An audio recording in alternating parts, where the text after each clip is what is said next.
It is a debilitating sickness that scientists and psychotherapists alike refer to as the Leviticus Hibernation. It is a condition that gets worse and worse over time when left untreated, where a patient will decide that since from here to the end of Sefer Shemos and in the following Sefer Vayikra, it seems to the patient to be nothing more than an abstract and impractical, dramaless set of laws about a temple that does not stand and karbanos that I cannot bring. So he curls up in a ball, stays under the covers, gathers his little cubs underneath the snow, and says, I'll come out when the drama begins. Wake me up for Bab Midbar, he declares. But this year, that will not be our approach. We will witness how when you dredge every single pasuk and you take a magnifying glass to the precision inside of the prophetic messages and the proper grammar used in the Torah,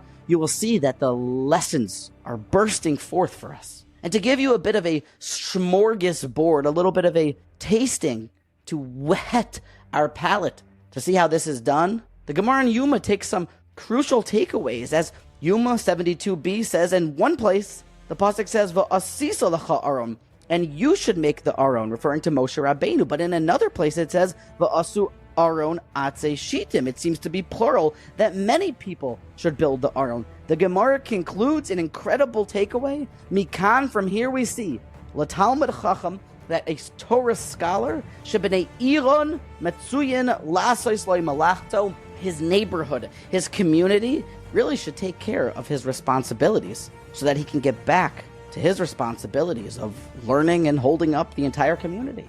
The Gemara takes this away, as Rashi explains, because the beginning it is singular. Moshe, you do it. It's your commandment, but then everyone got involved because the community should endeavor to keep the Talmud Chacham free of his obligation so he can get back to saving the world, back in front of the books. Should be lining up in front of your local kollel or local Orthodox rabbi's house and saying, let me go to Walmart for you. Let me take the kids to Mora. Let me change the children's diapers because I want to free up your time for more world-saving endeavors. Another takeaway, the very next Gemara, you've probably heard of it, that the Aron, the Ark of the Covenant that housed the Luchos HaBris and the Torah, it was to be mibayis umichutz titza penu.